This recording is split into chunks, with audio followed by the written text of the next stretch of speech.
दोस्तों हरियाणा भाजपा की प्रदेश अध्यक्ष ओपी धनखड़ देख सकते हैं। खास प्रेस वार्ता गोल्ड क्लब फरीदाबाद। 6-7-8 में कार्यक्रम होने जा रहा है। जो 7 हमारे देश के जिलाध्यक्ष, जिला परिषद के जिलाध्यक्ष, उपाध्यक्ष शामिल होंगे। उनके संदर्भ में पूरी जानकारी माननीय प्रदेश अध्यक्ष देंगे। उनके साथ हमारे विधायक नरेंद्र गुप्ता जी, हमारे मुख्यमंत्री के मीडिया के राजीव जी, हमारे संदीप जोशी जी, हमारे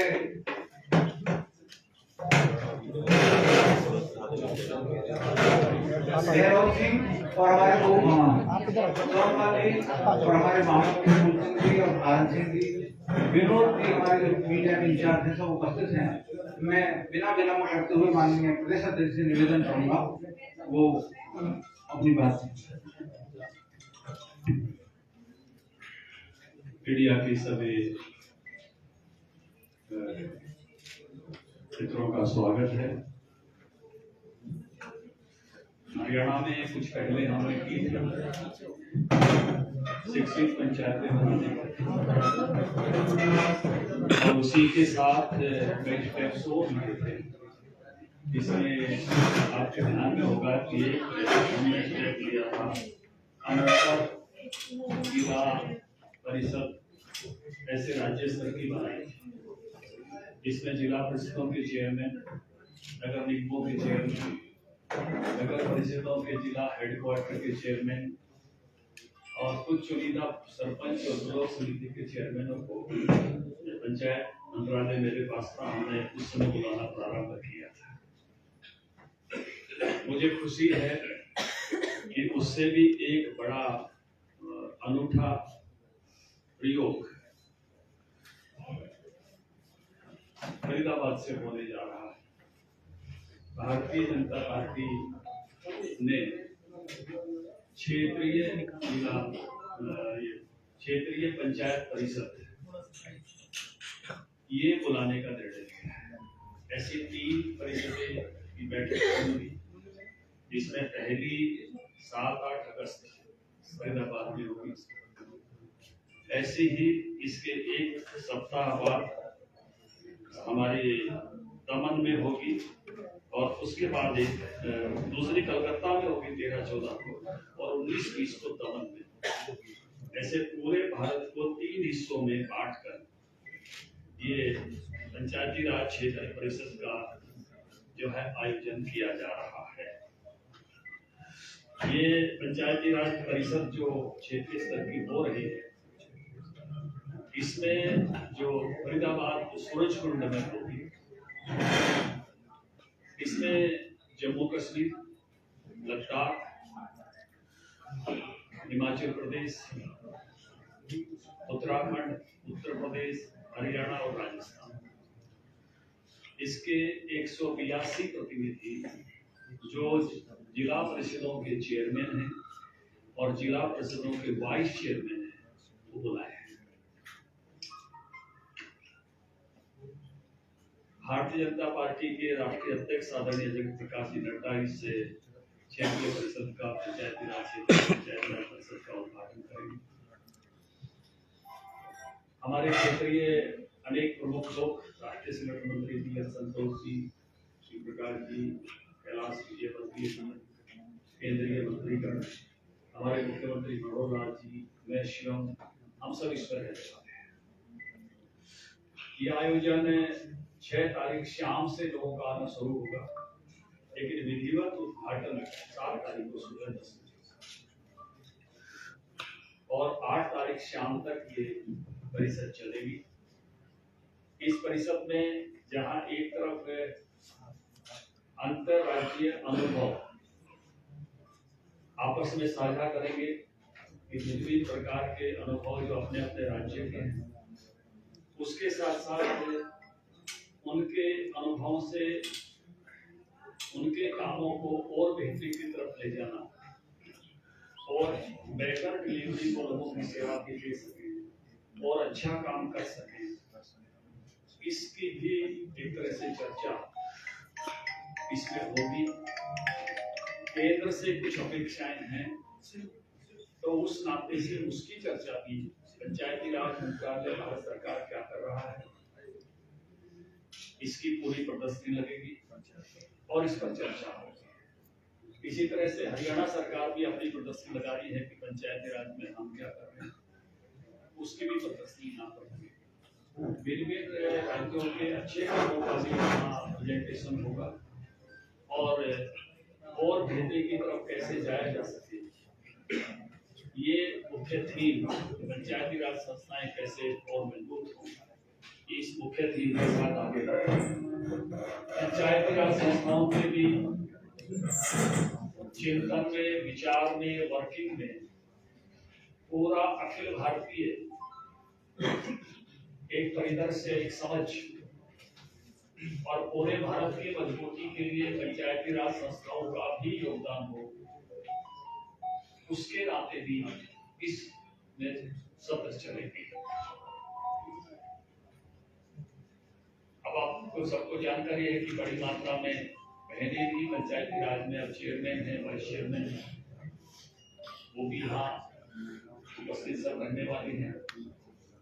सभी जो विभिन्न वर्गों का भी प्रतिनिधित्व रहता है पंचायती राज संस्थाओं में, तो सभी का आपसी इंटरेक्शन के साथ साथ अपने अपने काम में जो चैलेंजेस आते हैं, उन चैलेंजेस की समझ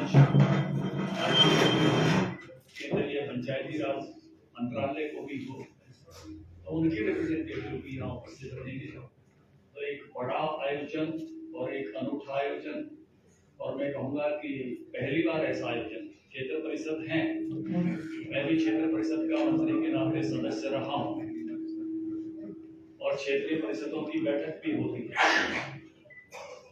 गृह मंत्रालय के अधीन वो काम करती है, उसमें विभिन्न राज्यों के रिप्रेजेंटेटिव आते हैं, लेकिन उन क्षेत्रीय परिषद की बैठक में अंतरराज्यीय विषयों पर चर्चा होती है।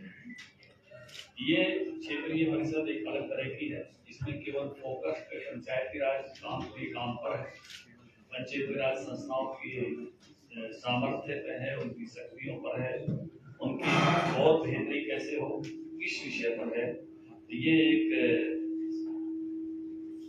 मैं कहूँगा कि पहल जो की है पार्टी ने विचार, इसके अगले स्टेप्स भी होने वाले हैं। इसके अगले स्टेप्स के रूप में जितने अपने अपने राज्यों जिला परिषद के सभी सदस्यों का, या सदस्य नहीं है, केवल चेयरमैन और वाइस चेयरमैन, अपने अपने सभी जिला परिषद के सदस्यों के ऐसे आयोजन होंगे। फिर इसी तरह से नागरिक क्षेत्र में जो काम करते हैं, नगर निगमों में, नगर परिषदों में, नगर पालिकाओं में, उनके भी ऐसे आयोजन होंगे। और इसी के फॉलोअप के रूप में जो ब्लॉक लेवल पर काम करने वाले पंचायत समिति के चेयरमैन है, वाइस चेयरमैन है और सदस्य हैं,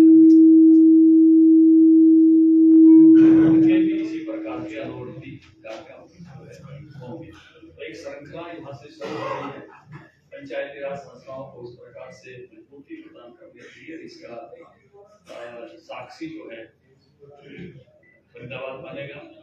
फरीदाबाद बहुत ही उस नाते से हमारे लिए बहुत महत्वपूर्ण एक तरह से शुरुआतों के लिए ये ऐसा शहर है कि मुझे ये कहने में भी कोई आपत्ति नहीं है कि स्वामीनाथन रिपोर्ट इम्प्लीमेंट हो, इसके लिए बैठक आपको ध्यान होगा, उसने कवर किया है।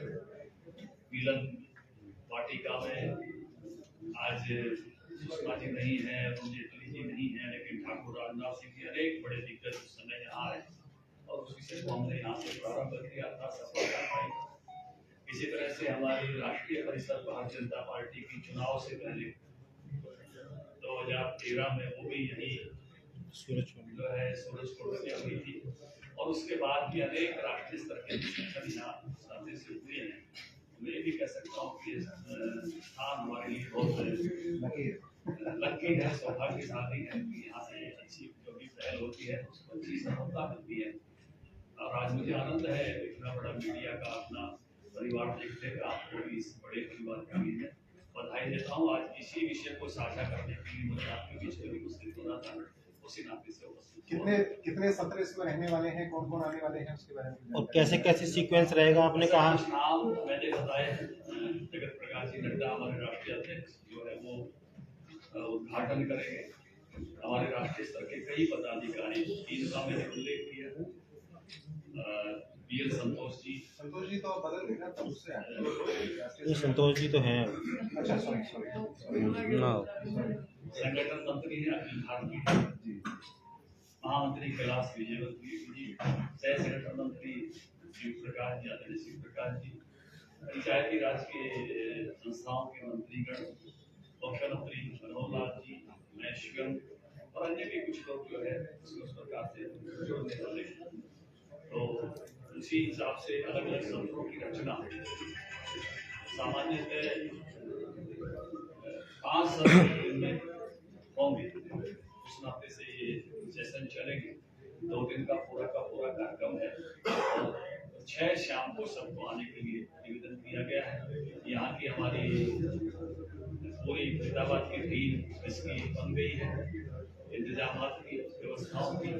उसकी एक बैठक भी यहाँ हो चुकी है। संतोष जी, शिव प्रकाश जी, कैलाश जी और महेश्वरम यहाँ हाजिर थे उस बैठक में।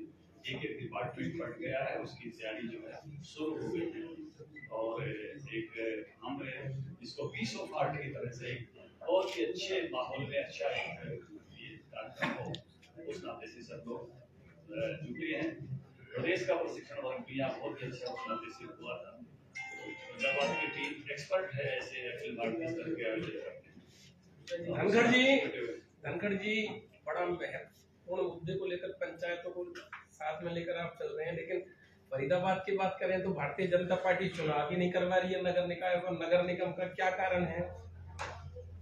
देखिए, पार्टी पूरी तरह से तैयार है। जिस दिन भी चुनाव अनाउंस करेगा चुनाव आयोग, हम चुनाव में जाने के लिए पूरी तरह से तैयार है। 1.5 साल लेट हो गया चुनाव, पन्ना तक कार्यकर्ता खड़े हो गए और 1.5 साल लेट हो गया है चुनाव। जो लेट हुआ उसमें अपेक्षा ये रखी गई कि जिस तरह से पंचायती राज में पिछड़ा वर्ग के लिए आरक्षण आया, ऐसे नगरीय क्षेत्र में भी आए, उसमें हम आगे बढ़ेंगे। पिछड़ा वर्ग का तो पहले ही रिजर्वेशन तहत नौकरियां नहीं दी है, 5% है अभी। आपने कहा कि क्षेत्रीय पंचायत राज के सम्मेलन है, बेहतर तरीके से ग्रामीण जनप्रतिनिधि कैसे काम कर सके उस पर चर्चा की जाएगी। लेकिन वर्तमान में जिला स्तर पर अगर हम बात करें तो अभी भी धरातल पर जो वो काम कर रहे हैं, जितना उन्होंने सीखा है अभी तक, उसमें भी वो पूरी तरह से सफल नहीं हो पा रहे हैं। व्यवस्थाओं में कहीं ना कहीं कुछ जो है झोल नजर आता है हमें। तो यहाँ शुरुआत आपको नहीं लगता कि नींव अगर मजबूत होगी तो ऐसे सम्मेलनों का ज्यादा असर होगा उन पर? देखिए, आप सबने इस यात्रा को देखा है। पहले पंचायती राज के जिला स्तर के जितने भी परिषदें होती थी, बजट बहुत मामूली थे, हमारी सरकार से थे। 50 लाख रुपए औसत रूप से लगभग सालाना दिए जाते थे। हमने उसको विभिन्न जिलों में उनकी संख्या के हिसाब से 25 करोड़ तक पहुंचाया। पहले जिला परिषदों का काम देखने के लिए हमारे BDP और BDPO ये अधिकारी ही केवल देखते थे। हमने इसमें एक SCS अधिकारी CO के रूप में अपने समय में ले लिया। तो बजट बढ़ाने का भी काम किया, शिक्षित करने का भी काम किया, अच्छे अधिकारी देने का भी काम किया, अलग स्टाफ देने का भी काम किया, ऑफिस देने का भी काम किया। तो काफी बेहतरी की तरफ बढ़े और बेहतरी की यात्रा तो देखो हमेशा चलेगी कि हम और अच्छे पैसे कई सारे काम इस बार भी नए उनको सौंपे गए हैं सड़कों की मतलब से, और फिर तो उस नाते से लगातार और अच्छे की तरफ जाना ये एक यात्रा है। धनखड़ जी, एक ये जो 26 गाँव को जो पंचायत वहाँ खत्म करके नगर निगम में शामिल कर लिया गया, लेकिन ना तो नगर निगम है ना ही पंचायती राज रहेगा। इन गाँवों के लिए क्या कहेंगे सर? देखिए, 2 में से एक तो रहेगा, ऐसा कभी नहीं होता है। अगर नगर निगम में आ गए हैं तो जरूर नगर निगम। धनखड़ जी, एक आपने कहा कि जो अन्य प्रदेशों की जो वहाँ पर पंचायती राज हैं उनका आदान प्रदान होगा विचारों का, तो उसमें क्या जो जिला परिषद के जो मेंबर आएंगे उनको भी बोलने का, विचार रखने का मौका दिया जाएगा, एक बात। और दूसरा सवाल, अभी आपने कहा कि आपने फंड बढ़ाया है जो पंचायत जिला परिषदों का, लेकिन इसी के विपरीत जो है आपने सरपंचों का फंड जो है वो घटा दिया है, तो उसको लेकर के काफ़ी रोष है बीजेपी सरकार के प्रति, तो उसको कैसे बैलेंस करेंगे आप? देखिए,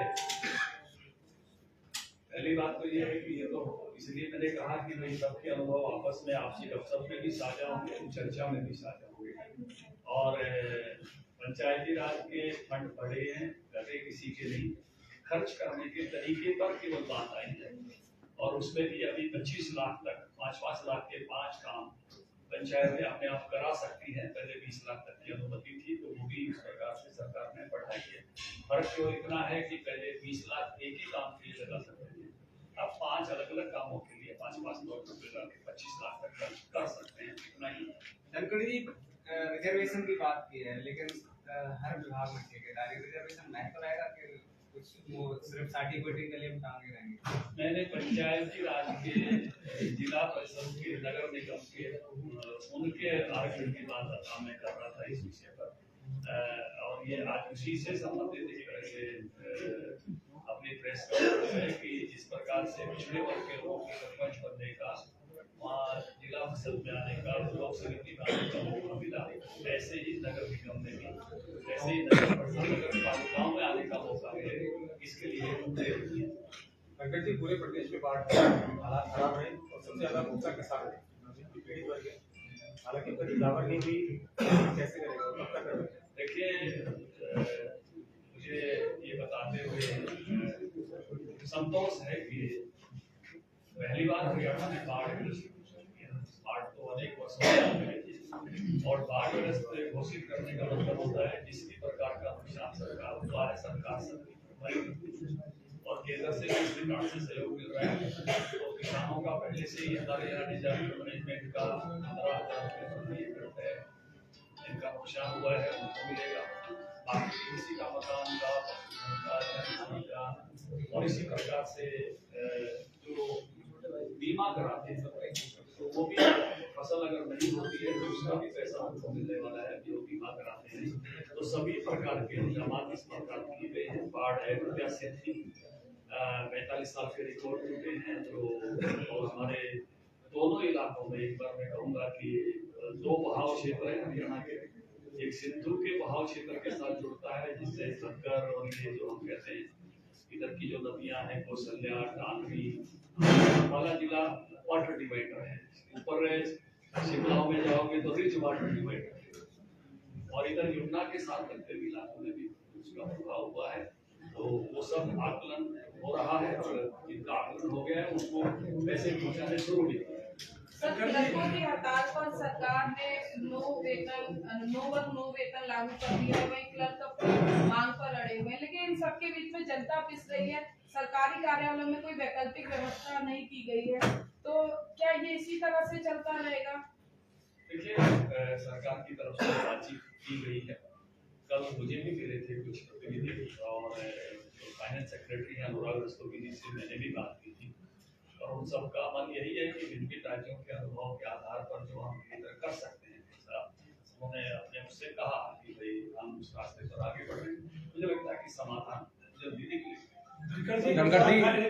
धनखड़ जी, एक समस्या है आपके साथ। 10 महीने पहले आपके पंचायत मेंबर जीत के आए गांव इलाके में, और वो कहते हैं कि प्रदर्शन भी किया परसों कि उनका काम नहीं हो रहा है, उनकी फाइलें पास नहीं हो रही है। इसके लिए मंत्री के संपर्क गुजर से तक फोन कर दिए उनको कि फाइलें इनकी पास करो। विधायक ने कह दिया कि फाइल पास करो, लेकिन वो फाइलें पास नहीं होती।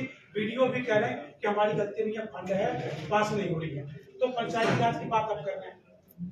देखिए, कोई किसी स्थान की ऐसी कोई किसी स्थान की बात है तो मेरे ध्यान में आएगी, तो मैं भी पंचायत राज के अधिकारियों से बात करूंगा तो समाधान। अध्यक्ष जी, प्रॉपर्टी आईडी को लेकर लगातार कांग्रेस जो है वो कर रही है, विरोध कर रही है कि लोगों को लूटा जा रहा है।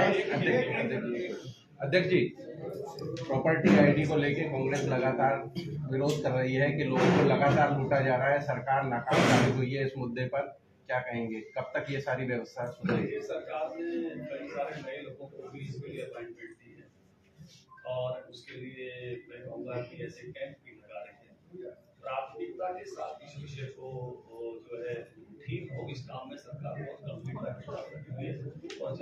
सारी जो असुविधाएं या कोई अनियमितता उसमें ये ठीक करें। रिश्वत का मुद्दा आपकी विधायक ने भी उठाया था, सीमा त्रिखाने की बाकायदा एक व्यक्ति से 40,000 रुपए ले लिए गए थे। ऐसी किसी प्रकार की कदाचार की जानकारी निश्चित रूप से आपकी खिलाफ कार्रवाई। धनखड़ जी मीडिया का क्या रोल रहेगा, क्योंकि हमने वहाँ फोटो खींचनी होती है और हमें बाहर ही रोक दिया जाता है। अंदर के लिए है कि हमारी प्रदर्शनी के उद्घाटन के पर आपको अलाउ करेंगे और जो उद्घाटन का शुरुआत होगी दीप प्रज्वलन का वगैरह जब होगा तब अलाउ करेंगे। बाकी समय आपको प्रेस नोट दिया जाएगा। धनखड़ जी एक सवाल। सीवर की समस्या बहुत गंभीर है। आज की प्रेस कॉन्फ्रेंस मेरा विषय पीछे ला रहे हैं। आपकी नजर में डालना चाह रहा हूँ मामला। फरीदाबाद शहर में सीवर और पानी की समस्या बड़ी गंभीर है और आपके मंत्री कह रहे हैं कि नगर निगम सुन नहीं रहा है। यह मामला उठकर आया था सेक्टर 23 से, जिसमें पार्षद खटाना ने कहा कि मूलचंद जी के पास जब गए तो उन्होंने कहा कि नगर निगम कमिश्नर उनकी कोई बात नहीं सुनते। देखिए उनकी जानकारी तो वही बता सकते हैं, लेकिन समस्या तो है। किसी का व्यक्तिगत बात तो नहीं दे सकता, किसी ने किसको क्या कहा, लेकिन हमारे दोनों ही मंत्री हैं, केंद्रीय मंत्री और राज्य सरकार के मंत्री भी बड़े। धनखड़ जी एक सवाल। धनखड़ जी एक सवाल है मेरा। एक महिला शक्ति का ले लो जी आप। राजस्थान में आपकी सरकार नहीं है। फरीदाबाद के भी जो चेयरमैन रहे वो कमल निशान पे नहीं लड़े थे। हिमाचल में भी आपकी सरकार नहीं है। तो वो जो जिला परिषद वहाँ के जो चेयरमैन और वाइस चेयरमैन हैं जो आपकी पार्टी से सीधे तौर पर नहीं रखते, जब वो भी आएंगे और आएंगे तो उनके साथ किस तरह इसमें भारतीय जनता पार्टी से और जो जीतने के बाद भारतीय जनता पार्टी के साथ ऐसे सब चेयरमैन और वाइस चेयरमैन और ये इनका अपना चुनाव है, इसलिए सरकारों से संबंधित है। जो हमारे विजयी होकर आए वो सब आएंगे, चेयरमैन। धनखड़ जी एक सवाल। ये अभी जो क्लर्क से ये हड़ताल चल रही है और लोगों का एचआर जो है टैक्स जो है हाउस टैक्स वगैरह की उसकी डेट जो थी 31 जुलाई लास्ट डेट थी, क्या उनको आगे एक्सटेंड किया जाएगा? आपने जो सुझाव दिया है जरूर कमल जी तक पहुंचा देख सकते हैं। Thank you sir. Thank you. प्रदेश अध्यक्ष ओपी धनखड़ जी की प्रेस वार्ता हरियाणा से।